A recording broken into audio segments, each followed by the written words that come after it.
Welcome to the Ancestral Healing Summit, a free online event where you'll learn from top experts about connecting with your ancestors to heal your lineages and transform your life. Share this powerful program with your friends and family, and come join us on Facebook at The Shift Network. And now your host, Lisa Bonis.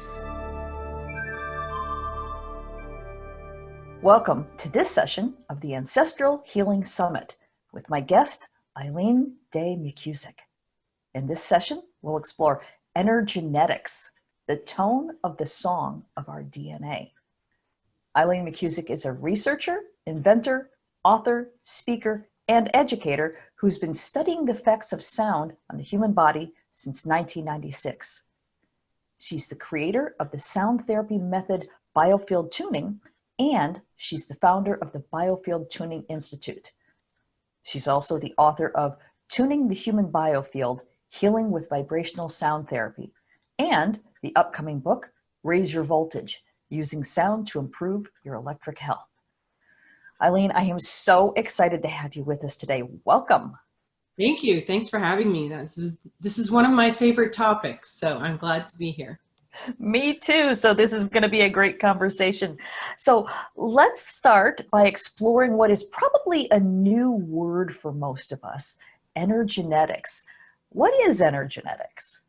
So energenetics is a word that that I started using. I don't think I coined it. I think it kind of cropped up, in use with a few people at the same time, because I felt like I needed something to describe a phenomenon I was coming across in my research and in my practice using sound to, help shift people's state, sound healing, sound therapy.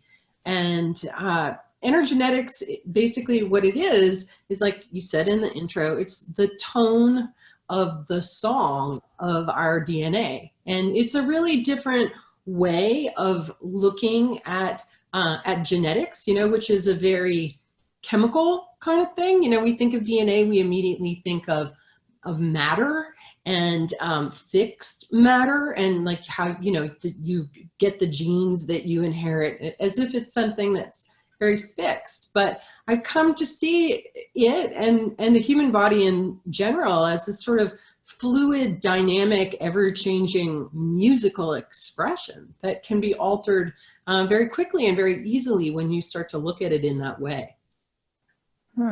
Okay. I love that DNA is more like flowing music than fixed chemistry. That's a fascinating statement. So how does sound actually shift our DNA? Well, we are essentially instruments. We're compositions of frequencies. And just like any instrument or car, will get out of tune. People get out of tune. I'm actually learning to play the guitar right now. And my favorite part of learning to play the guitar is actually tuning it. It's just kind of funny, because I've been tuning people for years. But, it's interesting to me how every day that I pick up the guitar, it's out of tune, and I have to spend time bringing it back into tune. And life has that effect on our own human bodies. Stress, ambient stress, just being in the environment that we're in, makes us out of tune. And when you continue to have repeated stress over and over, you go more and more out of tune. And that becomes your inner composition, full of sharps and flats and anxiety and this and that. That's your tonal vibrational emissions. It's your beingness, right? When you play your instrument, it's really out of tune. Well, then you get pregnant and you have kids, and they're in that vibrational soup. That emotional timbre of our inheritance is also present. We are actually tonally predisposed from birth, to some degree, due to the vibrational inheritances of growing up in our mom's womb, but also just being in the environment of our parents. And everything in the body is tones and rhythms and flows and patterns. And, we look at everything with like words and chemistry. So we sort of miss this tonal part. But the tonal part is really the essence of who we are. It's our inner experience. You know, are you feeling depressed? You've got all these low, heavy tones expressing in your system. Like many people that I've treated who have depression tend to look at it at the level of like me and mine. It's my depression and, you know, I have to solve it. But what happens when I listen to the body, there's these features in, this sort of requires probably a big backstory, but what I call the biofield anatomy, there are these features called the ancestral rivers that are flows within our electromagnetic field. Mm-hmm. And on the right side, we find our father, and on the left side, we find our mother. And this is the tonal genetic inheritance of these two streams of DNA that have united to create us. And so we are informed by the experiences of our ancestors and the tones that those experiences generated in them, which they then pass down to us. Now, there's tons of evidence out there at the moment, and I'm sure you're talking to a number of people who are talking about how, you know, science in all these different ways is showing us that we suffer from the experiences of our ancestors. You know, what they've realized with Holocaust, the children of Holocaust victims and that sort of thing. And even stuff with mice, you know, where they've like traumatized one generation and generations later, you know, that source of trauma still wigs out those mice. So, you know, as far as depression goes, that might be a tonal sequence, a part of your inner music that's been going on for generations. That's just such a deeply rooted pattern. And it's not even your fault. You know, you just popped into the time-space continuum in this DNA stream that happens to be expressing this particular music. But the beautiful thing is that when you start to look at it in those terms, it actually becomes a lot easier to change it up because it's fluid and it's dynamic, right? So if I've inherited this out of tune instrument, I can actually go out and figure out how to get it in tune. And then I get to enjoy the beauty of all the good stuff because I came from a line of survivors. We're here, right? So there's a strength in there regardless of the noise. Yeah. Okay, this is really fascinating, and I totally grok what you're saying here. But what I'm wondering, you mentioned that we can tune it up, but it seems to me like this is so deeply embedded and ingrained, and it's so a part of who we are and who we were formed into being by, as you said, the generations of people feeling the same way. How can something so deeply a part of us be shifted into a happier, healthier state? Yeah, that's a really good question. And I'll be perfectly honest in telling you that, you know, it took me years and years and years. Like, you know, my kind of emotional tone that I carried was sadness. And I carried it from my own childhood, my own experience of being, you know, always being kind of the odd one out. And I think that, you know, did all this healing on myself, but then I discovered, wow, my mom had all this sadness too from her life, you know? And so I've done healing working with my mom's sadness. And then not that long ago, I was a demo body in a biofield tuning class, and my co-teacher is like, oh, Eileen's had so many tune-ups, you know, this is going to be easy. And right out at the very outer edge of my field, where we also pick up ancestral information, there was this immediate sense of my grandmother, my mother's mother, who I've never even met. And then while she was working on me, I was like, oh my God, I don't even know this woman's name. Like, that's how removed I am from this particular ancestor. And yet for my co-teacher, for me, and for the entire classroom, it was really, really evident that was my grandmother's energy. It was an impression, you know, in me. And you think about it, like my egg was inside my grandmother, right? So I was bathed in her sadness. And that's part of what makes me up. And that tonal impression is part of my field. And so the whole healing session actually ended up being about kind of going back another generation and shifting those tones. Like, it's possible, like we can do that, which is kind of weird, but it's sort of a common, like we feel it, you know, when it's happening, you're like, wow, this, and I know that feeling of depression and heavy sadness that I carried with me through so much of my life isn't there anymore. It's not there anymore, you know, and it's been replaced by a lot of inner prayer, gratitude, singing, you know, like what was has turned into music in me. And I think that that's a journey. I think that everybody wants to sing and dance more and feel the music of their beings more. But we're way down, not just with our own life traumas, but really the ones of our ancestors as well. We can clear it. It's not easy. It's a commitment. It's not for the faint of heart. And it's not a quantum leap. I think everybody out there in healing is looking for this kind of I don't want to say that statement, it's not true. Many people, myself included in the past, look for some kind of quantum leap where you can just dissolve all the noise and come out as your shining harmonious self, instantly. And, it doesn't work that way because it's all in layers. And as you kind of peel off an old layer of noise, then you have to create a new layer of harmony to support that underneath that. And so it's a constant okay, there goes some noise and here's the new harmony, and there goes some noise and here's the new harmony. And it takes time, That's been my experience. And I'm impatient, I want to do it the fast, short way, more than anybody I know. But, and biofield tuning in a way really is a hack, the way that I figured out how to use sound to do this. It's as simple as if we're a human instrument and you can use a tuning fork to tune instruments, you can actually use a tuning fork to tune people. We're self-tuning instruments. And when we hear our own noise, we, our inner little mixing board person moves knobs and dials in order to hear our own harmony. So we're designed to express harmony. But we have so much noisy inputs that our beautiful harmonious self has really gotten lost. Okay. Wow. I have so many questions popping up right now. I don't even know where to begin. So let's rewind just a little bit. You were saying that on either side, there's a stream. One is your father's side and one is your mother's side. Can you talk a little bit about that? Yeah.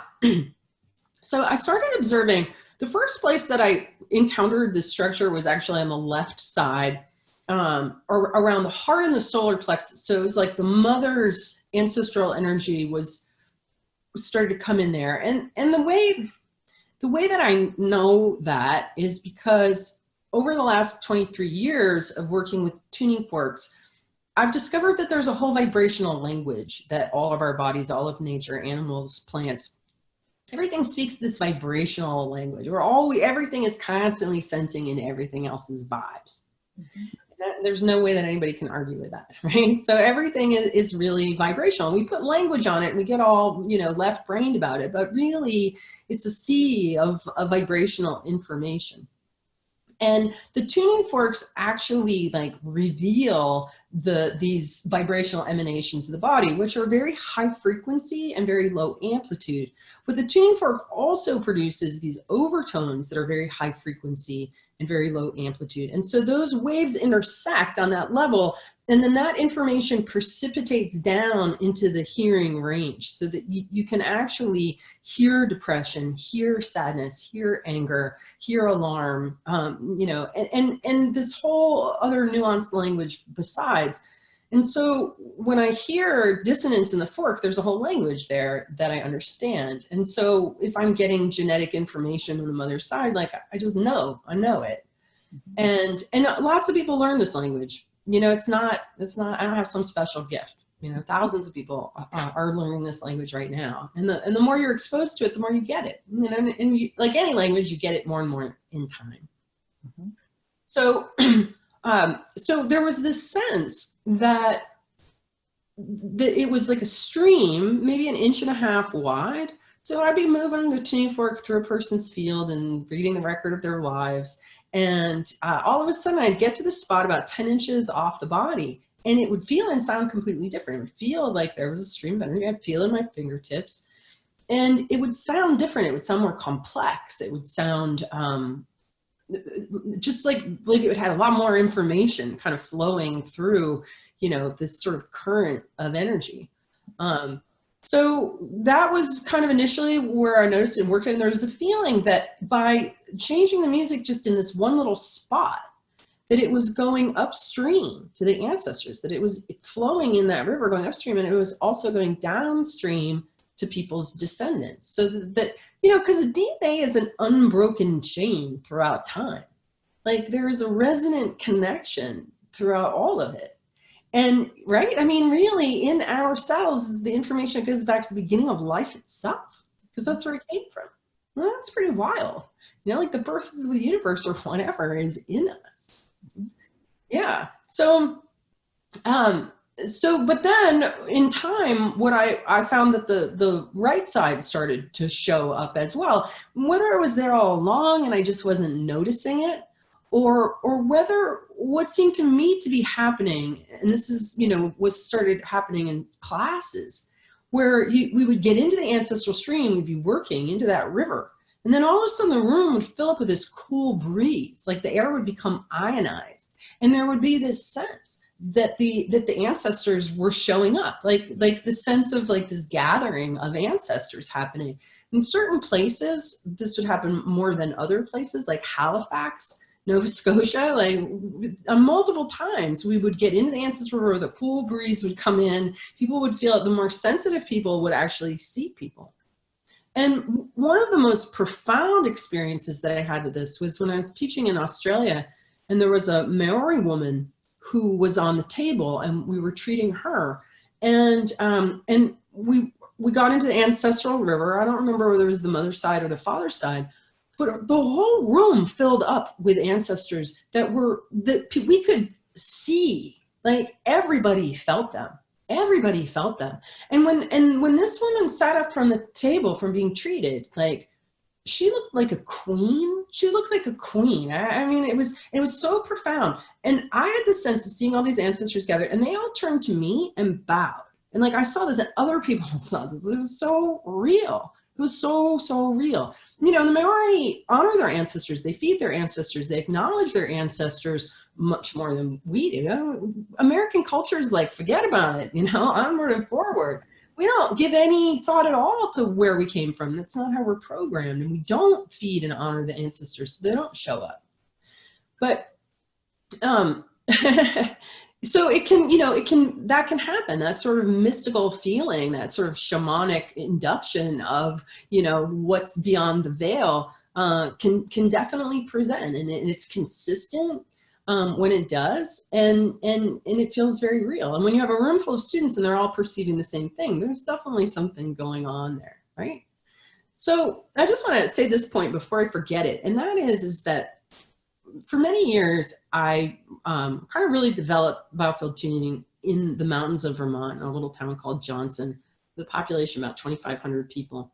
And I never advertised. I never had a sign. I've never had a sign on my door, like nothing. It's sort of an invisible tuning fork waving person in the middle of nowhere.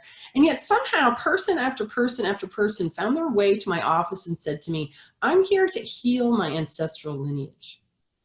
And I'm like, well, yeah, I came to the right place. I don't know how you found me, but that seems to be what's going on here. So I think that there's many, many people who are feeling the call to heal their ancestors, because they're realizing that it's not just about you and your problems right now. It's about the whole train that got us here, and everybody along the way that on a certain level in the time-space continuum is still living. And whatever we do now actually does affect them, and they sense that. And I feel like they sense that biofield tuning is doing this. And so there's a feeling of them showing up more and more, which means that these ancestral rivers have actually become much stronger than they were even a few years ago. Like when you're working, you come into them, you work, they definitely present, and they present all the way down both sides of the body now, whereas before I was only finding them here. It's a feature that everybody who learns to do this work encounters at some point or another. You're like, whoa, I'm in the ancestral river, and it'll hold you there. It'll hold the fork there, and it'll work. You'll hear the anger, you hear the judgment, you'll hear the depression, the anxiety, all these tones flowing through. But as they sort of flow past the fork and flow past our own awareness and our own intention to harmonize them, they clear. It's like the static comes out of the radio station, and that starts, the signal starts coming in nice and clear. Wow. Again, so many questions. I want to ask you about how the people who are watching this, how they can actually do this for themselves. What does the practice look like? But before we get into that, I want to ask, you mentioned anxiety even, because we've talked about depression, but what's your experience with anxiety and even other illnesses? What have you come across in your practice? Well, to me, anxiety is a feeling, not necessarily an emotion. Like what I've observed about anxiety is that some kind of emotion is seeking to press itself up into your awareness, and you are trying to push it back down. And it's just like, and if you could just sit and go, what's the actual emotion that's under this feeling? And then allow yourself to experience that emotion, because emotions are waves, they just move through. Then you're not going to be stuck in this tension of trying to keep it down. So, and sometimes what's under anxiety is just excitement. You know, think about that. Like we have all these kids who have all this anxiety. Well, what the heck? They're penned and scheduled all freaking long day long. That's the anxiety that like they want to run around. They want to be kids. They want to sing and dance and stomp and make noise and climb trees and fish and what? Be freaking human. Right. And so I think that there's a lot I can say about anxiety. Another part of it is just not being grounded. Like most people aren't grounded. They wear rubber-soled shoes. They're inside too much. They don't get enough sun. They don't lie on the grass. They don't have their hands and feet in the dirt or the sand. You know, we're electric beings in an electric environment, and rubber-soled shoes are insulators that stop us from being able to discharge excess electrostatic energy, which we get being exposed to devices and, you know, all of the soup that we're in. Anybody's wearing a Fitbit, you know, you're charging yourself up the heck and back. Any kind of digital, electronic, anything is giving you excess electrostatic energy, and that creates inflammation. So, so getting grounded and allowing yourself to be more of a natural human is a really good way to just like start to let go of that. I think we're afraid of our emotions. I think we're afraid of our pain. I think we're afraid of our power. I think we're afraid that the world is ending right in front of us. I think we're all painfully frustrated over other people's judgment. You know, there's a lot of reasons for people to be upset and to be having emotional responses. Like even today when we're talking is the day that this impeachment thing is starting, and Hong Kong is blowing up and this country is falling apart. I mean, like there's some real shit going down. Excuse my language, but there is. And so we have every right and reason to be scared, angry, you know, emotional, whatever is going on. And if we're trying to hold that all inside and be good and fine, you know, you're going to get some tension expressing itself. I think we have to be really real about our emotions. And I think a lot of people in the healing world, like, have this sort of program that they need to be, you know, the Dalai Lama, that they need to be totally like Zen and, you know, unperturbed all the time. I think that's a really tall order. I think that we're human. We have emotions for a reason. We all have our breakpoints. We all have our times when we get tired and fussy, and, you know, and that's okay. Like, admit you're having an emotional experience. Just, you know, talk about it. And then you get over it. But if you're trying to resist it, you're never going to get over it, because what we resist persists. Mm-hmm. Right, right. Well, it's interesting that you brought up both all the garbage that's going on in the world, all the negative stuff that we're all about. But just before that, you also brought up the fact that there's so many people who are starting to get into ancestral healing. A lot of people are really feeling this strong urge that can't be denied. It almost feels like the ancestors are pushing their way through. At the same time, all of this stuff is going on. Do you have any thoughts on why that's happening at the same time? Yeah, I think that, you know, we this conversation we have in biofield tuning sometimes, because this work is all about digging out your emotions that you've been stuffing and hiding, giving you a chance to express them. And then what we find that once we sort of dig out all of these emotions that we disallowed and we've been stuffing or hiding under sugar or booze or shopping or whatever, when we start to kind of unearth them and cry or, do whatever we need to do to release that emotion, what comes on the other side of that is a kind of spaciousness and creativity. Because these emotions that we've all, been holding and harboring and putting up, a lot of people have been putting up and shutting up. And what are we seeing in the world? But like, people are being like, I'm not putting up with it anymore, right? And this sort of outpouring of anger and frustration and this and that that's going on. Once it's out, whatever kind of chaos that needs to unleash, what is on the other side of that emotional expression is the healing that we seek. You can't bypass. You can't just go be like, I have all this pain, I'm going to go lie down and listen to a Crystal Bowl concert. Like, that's not going to heal it. Like, what you really need to do, I mean, that's great and it's good to relax. But I think what people really need to do is shout and stomp and drum and sing at the top of their lungs and like really make noise. I think that we need to express all of the stress and pain and not internalize it, certainly not drug it. Because you have to, this expression, I think it's healing. I think it's purging.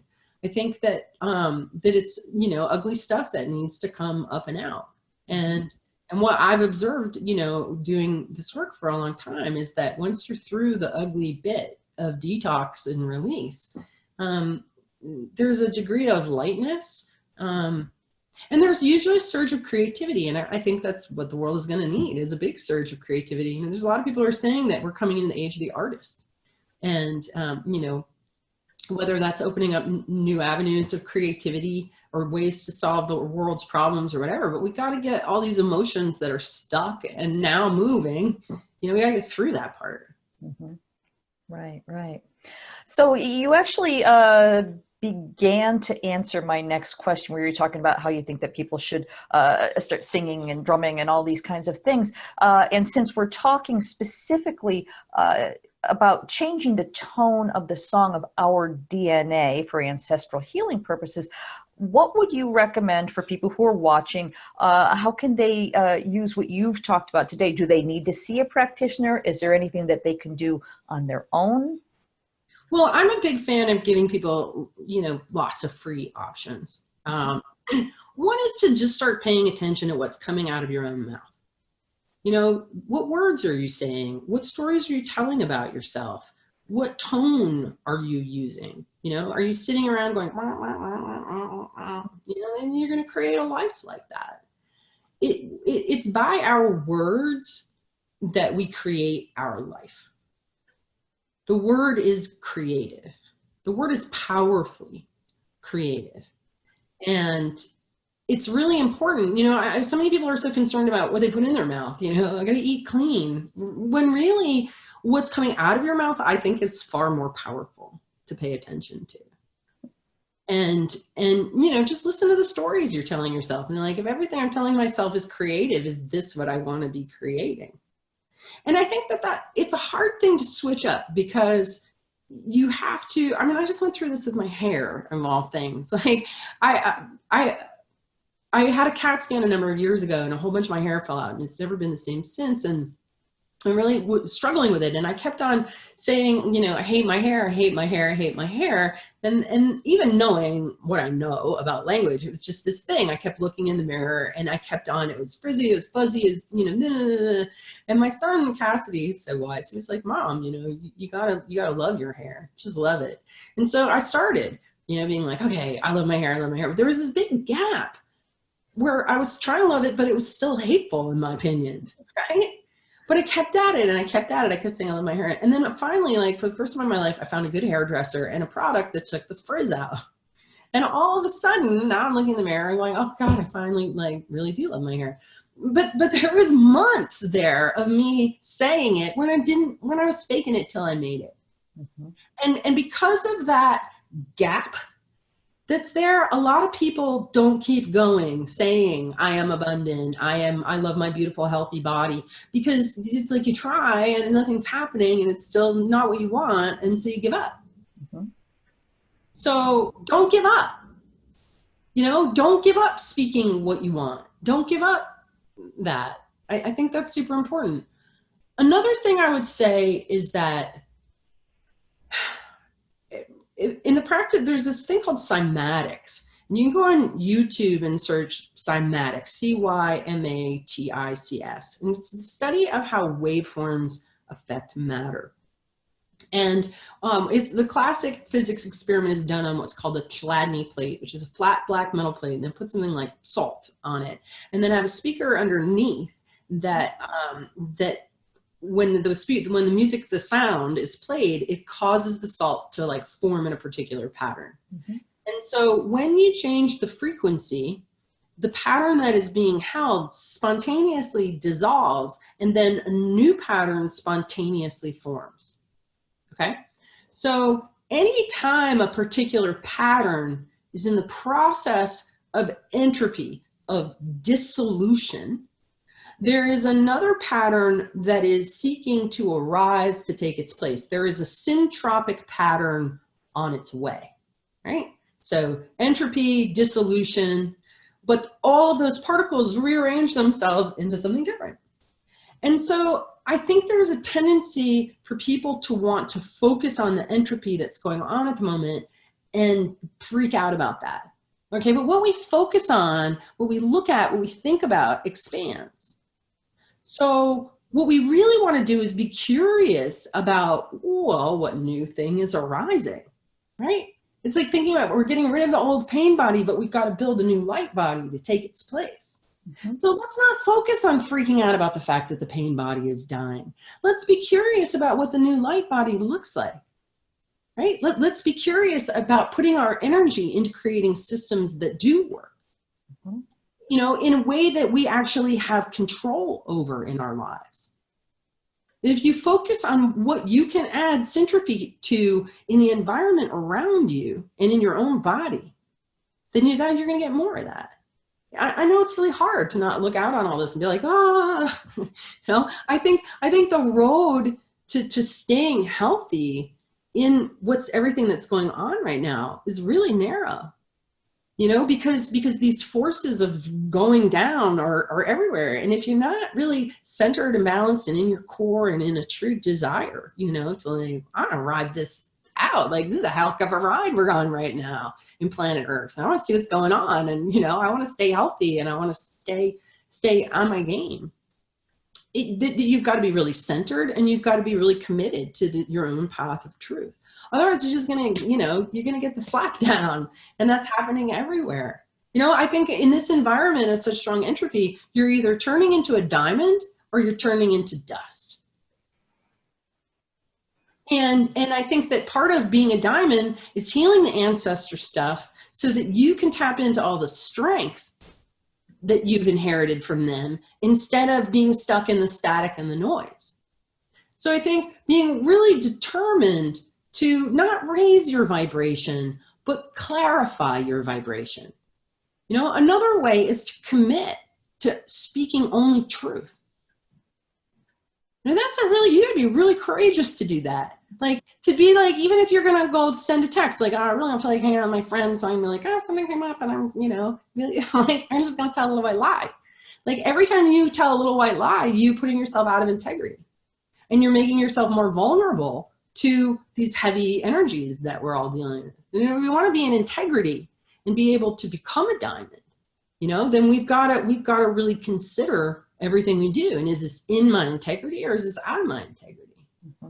Yeah. Wow. So that's probably a tall order, but I think it's really important. I think that we, you know, need to speak our truth, and we need to do it kindly. Speaking of truth means just going off, you know? Everybody's having a hard time. We've got to be kind. Yeah, I really love that. Don't worry about raising your vibration, concentrate on clarifying it. That was beautifully said. Thank you. And thank you so much for all of the other words of advice that all made so much sense, and it really landed for me. I'm sure it will for our viewers. Before we go any further, I want to make sure that everyone has the URL for your website. That is biofieldtuning.com. So if anyone watching would like to connect with you and your work, is that the best place to do that? Yeah. So you can learn all about, we teach classes, and we have a store. We have very high quality tuning forks. And I've recorded a lot of audio tuning fork sessions because, you know, my practice there in the middle of nowhere actually got insanely busy and I was booking months out. And, you know, you don't want to be a wellness provider and be stressed. Like it's not in integrity really. And so I ended up sort of driven by necessity doing these group distance tuning fork healings, which I know sound kind of ridiculous. I have a whole series on energetic repatterning. There's actually 10 hour-long audio sessions where I go deeply into this genetic healing. Now, the hesitation I have in sharing any of that is just because the sound quality on these recordings, it's really not so good. You know, I think people want like really high quality audio. It's not, I'm on the road a lot and kind of, you know, don't have an audio person, doing it through my laptop.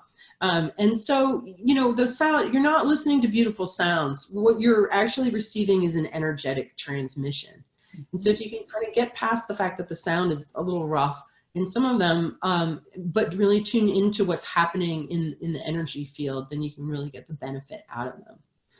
So there's all kinds of stuff like that that's available. And a lot of people are becoming practitioners. It's such a great method to practice because it's fascinating and it really helps people. You know, it helps people get unstuck. I think a lot of people really suffer from just being stuck, right? Not being in alignment with the desires of your conscious mind and sort of being stuck in these subconscious patterns. And we can actually find where those subconscious patterns are in your electromagnetic body, where things are out of alignment, where things are full of noise or static, or where your electric system is being held in a lot of resistance. And we can help to release that and induce a state of flow into your electromagnetic body, which is essentially your mind, which brings you more into alignment with yourself, more present in this moment, more focused, which makes you a much better manifester. You know, it makes life easier. It makes it easier for you to stay in your groove and in your flow instead of like going off into the rough and like having drama, you know, because there's a lot of that. Drama costs a lot of time and energy. Nobody really wants to be stuck in it. You know, we just kind of want to be in our flow and be groovy. And that's that like when you clarify your signal, then you're not, you just have a more pleasant experience of life. You have an easier experience of life. There's less misunderstandings going on. Okay. Now, the energenetics course that you have online, if someone were to do that, would they also need to have their own tuning fork, or is this something that they don't need their own tool for? No, they don't need their own tool. It's their audio. And, you know, there are no courses available online where we provide any kind of certification or credit towards certification. All our certification stuff is in person. So that's something I want to clarify because everybody always wants to learn online, but we feel like there's a transmission that happens in person that's absolutely necessary. Mm-hmm. And so these are just audio sessions that you listen to me. I'm conducting a biofield tuning session on you. I'm conducting it on a hologram of everyone who was listening live, and everyone who would ever listen to the recording was present in that tuning. So you were there. Even if you weren't there, you were there because that's the way it works in the ether. We just intend these things and that's the experience. And so, yeah, so it's just, you know, it's 10 hours of just listening through headphones or, you know, with pretty good speakers. And it's a combination of coaching, of education, and this electromagnetic adjustment in your field. So, you know, it's a bunch of different things, but you get a lot of information, energetic information, and sort of stuff to think about too. Okay, great. Wow. So much information. We could go on for hours, but we're almost at the end of our time together, sadly. Before we wrap it up, is there anything that we haven't covered that you want to make sure that we surface before we go? Well, I believe that as instruments, that we all have the potential to be in tune. Mm-hmm. You know, that is, that some people are a lot more out of tune than others and have been for generations, and that it's not an easy fix, but I think that, and we're going to go out of tune constantly. Like, that's the thing that's really important to understand. There's no like stasis here. There's no like, okay, I'm in harmony and I'm going to be, for the rest of my life now. It just doesn't work that way. Your instrument is going to go out, it's going to get battered around, it's going to have bad days. But the more you practice bringing yourself back into tune, whether it's playing with tuning forks, whether it's learning an instrument, whether it's taking time every day to sing or to, I love singing gospel songs. Like, if I'm kind of like out of sorts, I'm gonna put on some gospel and sing at the top of my lungs in the car for a little, and that's good medicine. So I would just really encourage you to use your own voice, playfully and determinedly, and believe that you can be, you can bring yourself into tune. You can bring yourself into that, what I call your tonal sweet spot. That it's possible to get there, and that you're going to go in and out of it, and that's okay. But, first you must believe it's possible. And I just want to let you know that it is, and work at it, and understand that it's going to take a while, and it's going to take practice to get there. But if you keep at it, you get there, and it's worth it.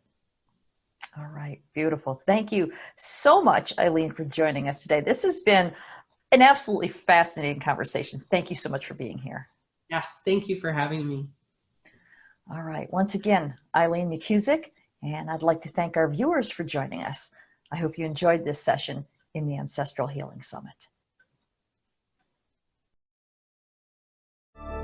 Thank you for joining the Ancestral Healing Summit, brought to you by the Shift Network.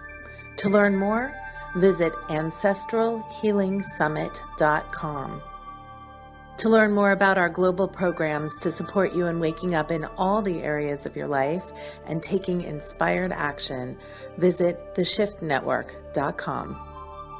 Thank you again for joining us and for sharing this empowering path of healing your lineages with your friends and family.